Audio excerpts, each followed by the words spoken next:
I will crush RSS ಅಂದ್ರು. RSS ಇದೆ, ನೆಹರು ಇಲ್ಲ. ಇಂದಿರಾ ಗಾಂಧಿ ತುರ್ತು ಪರಿಸ್ಥಿತಿ ಏರಿ ಸರ್ವಾಧಿಕಾರಿಯಾಗಿ ನಡೆದರು,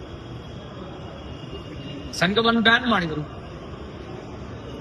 ಇಂದಿರಾ ಗಾಂಧಿ ಇಲ್ಲ, ಭಾರತ ಇದೆ, RSS ಇದೆ. ಇವರು ಪ್ರಿಯಾಂಕ್ ಖರ್ಗೆ ಅವರೇ, ನೀವು ಈಗ ನಿನ್ನೆ ಮೊನ್ನೆ ಹೋಮ್ ಮಿನಿಸ್ಟರ್ ಆಗಿದ್ದೀರಿ, ನಿಮ್ಮ ಅಪ್ಪ ಮುಂಚೆನೆ ಆಗಿದ್ದರು.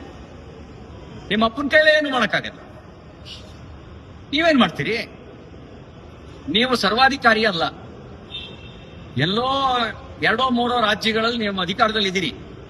ಅದು ಅಧಿಕಾರದ ಕೊನೆಯ ದಿನಗಳು, ನಿಮ್ಮ ಅಧಿಕಾರದ ಕೊನೆಯ ದಿನಗಳು, ನಿಮ್ಮ ಪಕ್ಷದ ಅಧಿಕಾರದ ಕೊನೆಯ ದಿನಗಳು. ನಿಮ್ಮ ಅಪ್ಪನ ಹಣೆ ಮುಂದಿನ ಸರಿ ನೀವು ಈ ಕಾಂಗ್ರೆಸ್ ರಾಜ್ಯದಲ್ಲಿ ಅಧಿಕಾರಕ್ಕೆ ಬರಲ್ಲ. ನೀವೇನ್ ಮಾಡ್ತೀರಿ?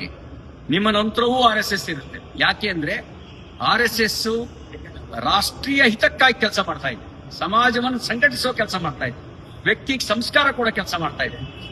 ಆ ವ್ಯಕ್ತಿಗೆ ಸಂಸ್ಕಾರ ಕೊಡೋ ಕೆಲಸ ಅದು ರಾಜಕೀಯ ಪ್ರೇರಿತವಾಗಿರೋದಲ್ಲ. ವ್ಯಕ್ತಿಗೆ ಸಂಸ್ಕಾರ ಕೊಡುವ ಕೆಲಸ ಅದು ಬಿಸ್ನೆಸ್ ಅಲ್ಲ. ನೋಂದಣಿ ಮಾಡ್ಕೊಳ್ಳಕ್ಕೆ ಅದು ಸಂಘ ಅಲ್ಲ, ಅದು ಬಿಸ್ನೆಸ್ ಅಲ್ಲ.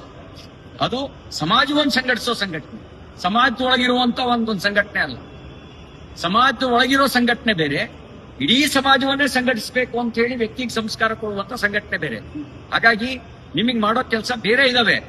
ನೀವು ಗಮನಿಸಬೇಕಾಗಿರೋ ಕೆಲಸಗಳು ಬೇರೆ ಇದಾವೆ. ದೊಡ್ಡ ಪ್ರಮಾಣದಲ್ಲಿ ಬಾಂಗ್ಲಾದೇಶದವರು ಅಕ್ರಮ ನಿವಾಸಿಗಳು ಬೆಂಗಳೂರಿನಲ್ಲಿದ್ದಾರೆ, ಕರ್ನಾಟಕದಲ್ಲಿದ್ದಾರೆ.